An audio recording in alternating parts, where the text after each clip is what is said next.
Hormuz ஜலசந்தி வழியாக செல்லும் எண்ணெய் கப்பல்களை தடுத்து நிறுத்தினால் இதுவரை நடத்திய தாக்குதலை போல் 20 மடங்கு அதிக தாக்குதலை தொடுப்போம் என பகிரங்கமாக ட்ரம்ப் எச்சரிக்கை விடுத்துள்ளார். அடுத்தடுத்து அவர் பேசியுள்ள வார்த்தைகள்தான் ஈரானை அதிர வைத்துள்ளது. அமெரிக்கா, இஸ்ரேல் நடத்திய கூட்டு தாக்குதலை தொடர்ந்து தங்கள் நாட்டை ஒட்டியுள்ள ஹார்முஸ் ஜலசந்தியை ஈரான் மூடியுள்ளது. இதனால் உலக நாடுகளுக்கு செல்லும் கச்சா எண்ணெய் போக்குவரத்து கடுமையாக பாதிக்கப்பட்டுள்ளது. இதனால் லட்சக்கணக்கான கோடி ரூபாய் வர்த்தகம் பாதிக்கப்பட்டுள்ளது மட்டுமின்றி 1000க்கும் மேற்பட்ட சரக்கு கப்பல்கள் வளைகுடா பகுதிகளில் சிக்கியுள்ளன. ஈரானின் இந்த நடவடிக்கைக்கு பாதிக்கப்பட்ட நாடுகள் கடும் எதிர்ப்பு தெரிவித்து வருகின்றன.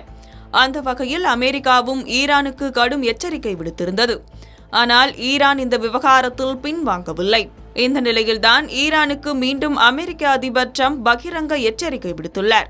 இதுகுறித்து பேசிய அவர், ஹார்முஸ் நீரிணை வழியாக செல்லும் எண்ணெய் கப்பல்களை ஈரான் தடுத்து நிறுத்தும் வகையில் ஏதேனும் நடவடிக்கை எடுத்தால் அவர்கள் இதுவரை சந்தித்த தாக்குதல்களை விட 20 மடங்கு கடுமையான தாக்குதலை அவர்கள் சந்திக்கக்கூடும் என எச்சரிக்கை விடுத்துள்ளார். அது மட்டுமின்றி எளிதில் அழிக்கக்கூடிய இலக்குகளை குறிவைத்து தாக்குதல் நடத்துவோம் என்றும், ஈரான் மீண்டும் ஒரு நாடாக எழுந்து நிற்பது கடினம், பாதுகாப்பற்ற சூழலும் மரணமும் ஆக்ரோஷமும் நெருப்பும் அவர்கள் மீது ஆதிக்கம் செலுத்தும் அத்தகைய நிலை வரக்கூடாது என நான் கடவுளை பிரார்த்திக்கிறேன் என கூறியுள்ளார். இந்த விவகாரத்தில் ஈரான் என்ன முடிவெடுக்கப் போகிறது என்பது இனிவரும் நாட்களில்தான் தெரியவரும்.